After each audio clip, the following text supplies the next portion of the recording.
ಸ್ನೇಹಿತರೆ ನಮಸ್ಕಾರ. ಕನ್ನಡ ಕಿರುತೆರೆಯ ಮೋಸ್ಟ್ ಅವೈಟಿಂಗ್ ಶೋ ಅಂತ ಹೇಳಿದ್ರೆ ಅದು Bigg Boss. Bigg Boss season 11ಕ್ಕೆ ಈಗಾಗಲೇ ಕೌಂಟೌನ್ ಶುರುವಾಗಿದೆ. ಇನ್ನೇನು ಕೆಲವೇ ದಿನಗಳಲ್ಲಿ ಬಿಗ್ ಬಾಸ್ ಸೀಸನ್ನ ಹವಾ ಶುರುವಾಗುತ್ತೆ. ಈ ಬಾರಿ ಸೀಸನ್ 11 ದಶಕವನ್ನು ದಾಟಿದಂಥ ಸೀಸನ್ ಕನ್ನಡದಲ್ಲಿ.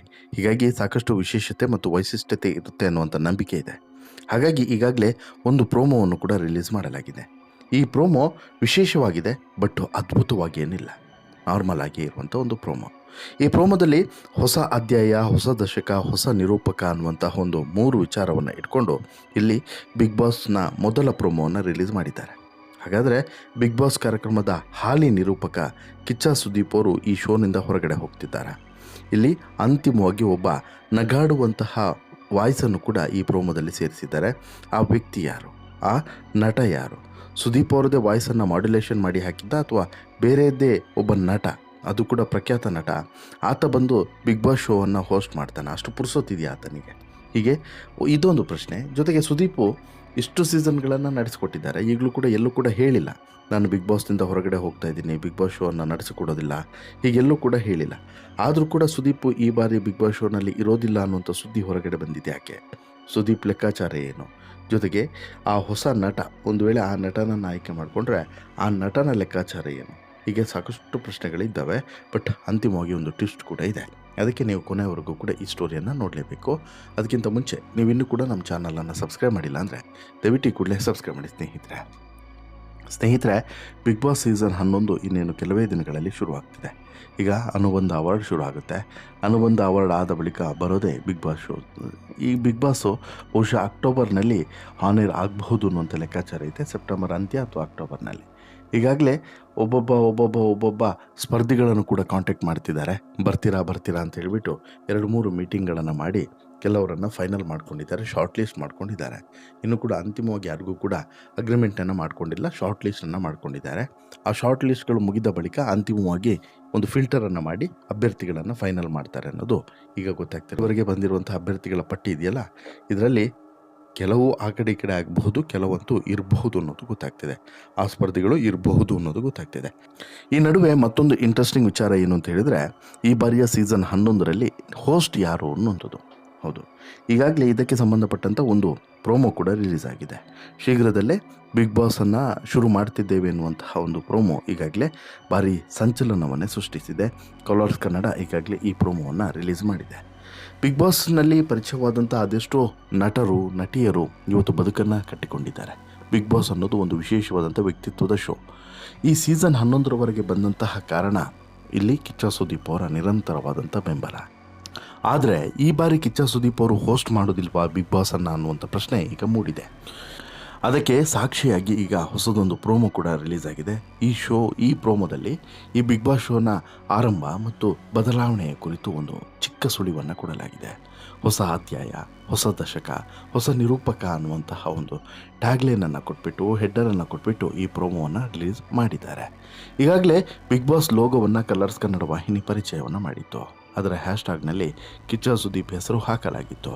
ಆಮೇಲೆ ಈ ಟ್ಯಾಗನ್ನು ತೆಗೆಯಲಾಯಿತು. ಹೀಗಾಗಿ ಈ ಬಾರಿ ಕಿಚ್ಚ ಸುದೀಪ್ ಅವರೇ ಬಿಗ್ ಬಾಸ್ ಶೋನ ನಿರೂಪಕರ ಅನ್ನುವಂಥ ಅನುಮಾನ ಜೋರಾಗಿತ್ತು. ವಾಹಿನಿಯೇ ವೀಕ್ಷಕರ ಮನಸ್ಸಿನಲ್ಲಿ ಕೂತು ಕುತೂಹಲದ ಬೀಜವನ್ನು ಬಿತ್ತುತ್ತಿದೆಯಾ ಅನ್ನುವಂತಹ ಸಂದೇಹವೂ ಕೂಡ ಎದುರಾಗಿತ್ತು. ಇಷ್ಟು ಮಾತ್ರವಲ್ಲ, ಈಗ ಇನ್ನೊಂದು ಪ್ರೋಮೋವನ್ನು ಕೂಡ ರಿಲೀಸ್ ಮಾಡಿದೆ.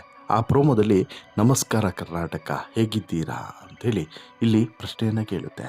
10 ವರ್ಷದಿಂದ ನೋಡ್ತಾನೆ ಇದ್ದೀರಾ, ಇದು ಹೊಸ ದಶಕ, ಹೊಸ ಅಧ್ಯಾಯ ಅಂತ ಹೇಳಿಬಿಟ್ಟು ಬಿಗ್ ಬಾಸ್ ಧ್ವನಿ ಹೇಳಿದರೆ ಆಗ ನಿರೂಪಕರು ಹೊಸಬ್ರಾ ಅನ್ನುವಂಥ ಪ್ರಶ್ನೆ ಎದುರಾಗುತ್ತೆ. ಆಗ ಬಿಗ್ ಬಾಸ್ ಗಹಗಹಿಸಿ ನಗ್ತಾ ಇದ್ದಾರೆ. ಈ ಮೂಲಕ ನಿರೂಪಕರು ಯಾರು ಎಂಬುದನ್ನು ವಾಹಿನಿ ರಿವೀಲ್ ಮಾಡದೆ ಮತ್ತಷ್ಟು ಕುತೂಹಲವನ್ನು ಉಳಿಸಿಕೊಂಡಿದೆ. ಯಾವಾಗ ಈ ಬಿಗ್ ಬಾಸ್ ಸೀಸನ್ 11 ಶುರುವಾಗುತ್ತೆ ಅನ್ನುವಂತಹ ಕುತೂಹಲ ಎಲ್ಲರಲ್ಲೂ ಕೂಡ ಇತ್ತು. ಈಗಾಗಲೇ ಹೈದರಾಬಾದ್ನಲ್ಲಿ ಪ್ರೋಮೋ ಶೂಟಿಂಗ್ ನಡೆದೇ ಆಗಿದೆ. ಅದರಲ್ಲಿ ಕಿಚ್ಚ ಸುದೀಪ್ ಅವರು ಭಾಗವಹಿಸಿದ್ದಾರೆ ಅನ್ನುವಂಥದ್ದು ಕೆಲವು ಫೋಟೋಗಳು ಲೀಕ್ ಮಾಡಿತ್ತು. ಅಂದ ಹಾಗೆ ಸೆಪ್ಟೆಂಬರ್ ಅಂತ್ಯದಲ್ಲಿ ಬಿಗ್ ಬಾಸ್ ಕನ್ನಡ 11 ಶುರು ಆಗಲಿದೆ ಅನ್ನುವಂಥ ಮಾತುಗಳು ಕೇಳ್ತಾ ಇದ್ದಾವೆ. ಈ ಬಗ್ಗೆ ವಾಹಿನಿಯೇ ಅಧಿಕೃತವಾಗಿ ಮಾಹಿತಿಯನ್ನು ನೀಡಿದರೆ ಚೆಂದ ಅಂತೇಳಿ ಅನಿಸುತ್ತೆ. ಇನ್ನು ಒಂದು ವೇಳೆ ಇಲ್ಲಿ ಸುದೀಪ್ ಅವರು ಹೋಸ್ಟ್ ಮಾಡದೇ ಇದ್ದರೆ ರಿಷಬ್ ಶೆಟ್ಟಿಯವರು ಹೋಸ್ಟ್ ಮಾಡ್ತಾರಾ ಅನ್ನೋಂಥ ಪ್ರಶ್ನೆಯೂ ಕೂಡ ಇದ್ದಿದೆ. ಕಾರಣ ಇಲ್ಲಿ ಯಾವಾಗ ಈ ಎಲ್ಲ ಘಟನೆಗಳು ನಡೀತಾವೆ. ಅಂದರೆ ಒಂದು ಬಿಗ್ ಬಾಸ್ನ ಆಯ್ಕೆ ಪ್ರಕ್ರಿಯೆ ನಡೆಯುವಂಥದ್ದು ಮತ್ತು ಬಿಗ್ ಬಾಸ್ನ ಪ್ರೊಮೋ ಶೂಟಿಂಗ್ ನಡೆಯುವಂಥ ಸಂದರ್ಭದಲ್ಲಿರ್ಬೋದು, ಎಲ್ಲ ಘಟನೆಗಳನ್ನು ಆಧರಿಸಿ ಬಂದಂಥ ರಿಷಬ್ ಶೆಟ್ಟಿಯವರು ಅಂತಿಮವಾಗಿ ಒಂದು ಮಾತನ್ನು ಹೇಳ್ತಾರೆ. ಏನು, ಅವರು ಹೇಳುವಂಥ ಆ ಮಾತು ಬಹುಶಃ ಈಗ ಅಲ್ಲಿ ನಗುವಂಥದ್ದು ಇರ್ಬೋದು ಅಥವಾ ಚಿಕ್ಕದಾಗಿ ಮಾತನಾಡುವಂಥ ಮಾತು ಇರ್ಬೋದು, ಅದು ಪ್ರೋಮೋದಲ್ಲೂ ಕೂಡ ಇನ್ವಾಲ್ವ್ ಆಗುತ್ತೆ. ಹಾಗಾಗಿ ಇಲ್ಲಿ ಒಂದು ವೇಳೆ ಸುದೀಪ್ ಅವರು ಒಪ್ಪದೇ ಇದ್ದರೆ ರಿಷಬ್ ಶೆಟ್ಟಿ ಅವರು ಹೋಸ್ಟ್ ಮಾಡ್ತಾರಾ ಅನ್ನೋಂಥದ್ದು ಈಗಿರುವಂಥ ಪ್ರಶ್ನೆ. ಬಟ್ ರಿಷಬ್ ಶೆಟ್ಟಿ ಅವರಿಗೆ ಕಾಂತಾರ ಪ್ರೀಕ್ವೆಲ್ ಸಿನಿಮಾದ ಶೂಟಿಂಗ್ ಇರೋದರಿಂದ ಖಂಡಿತವಾಗ್ಲೂ ಕೂಡ ಸಾಧ್ಯವಿಲ್ಲ ಅನ್ನೋದರಲ್ಲಿ ಎರಡನೇ ಮಾತೇ ಇಲ್ಲ. ಈಗ ಬಂದಿರೋದೇ ರಿಷಬ್ ಶೆಟ್ಟಿ ಶೂಟಿಂಗನ್ನು ಬಿಟ್ಬಿಟ್ಟು. ಹೀಗಿರುವಾಗ ಮತ್ತೆ ಬಿಗ್ ಬಾಸ್ಗೋಸ್ಕರ ಶೂಟಿಂಗನ್ನು ಬಿಟ್ಟು ಬರ್ತಾರೆ ಅನ್ನೋದರಲ್ಲಿ ಸಾಕಷ್ಟು ದೊಡ್ಡ ಅನುಮಾನಗಳೇ ಕಾಣಿಸ್ತಿದೆ. ಅಂದಹಾಗೆ ಈ ಬಾರಿ ಯಾರು ಬಿಗ್ ಬಾಸ್ ಮನೆಗೆ ಹೋಗ್ತಾರೆ ಅನ್ನೋದು ಕುತೂಹಲ ಜೋರಾಗಿದೆ.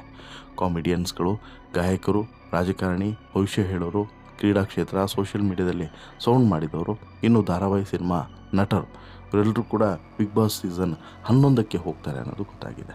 ಕಳೆದ ಸೀಸನ್ನಲ್ಲಿ ಕಾರ್ತಿಕ್ ಮಹೇಶ್ ಅವರು ಗೆದ್ದಿದ್ರು. ಸಂಗೀತ ಶೃಂಗೇರಿ, ಕಾರ್ತಿಕ್ ಮಹೇಶ್, ವಿನಯಗೌಡ, ಡ್ರೋನ್ ಪ್ರತಾಪ್, ನಮ್ರತಗೌಡ, ತನಿಷಾ, ವರ್ತೂರು ಸಂತೋಷ್ ಮಧ್ಯೆ ಭಾರೀ ಸ್ಪರ್ಧೆಯೇ ಜೋರಾಗಿತ್ತು. ಇನ್ನು ಈ ಸೀಸನ್ನಲ್ಲಿ ಸಾಕಷ್ಟು ವಿವಾದಗಳು ನಡೆಯುತ್ತವೆ ಅನ್ನೋದರಲ್ಲಿ ಅನುಮಾನನೇ ಇಲ್ಲ.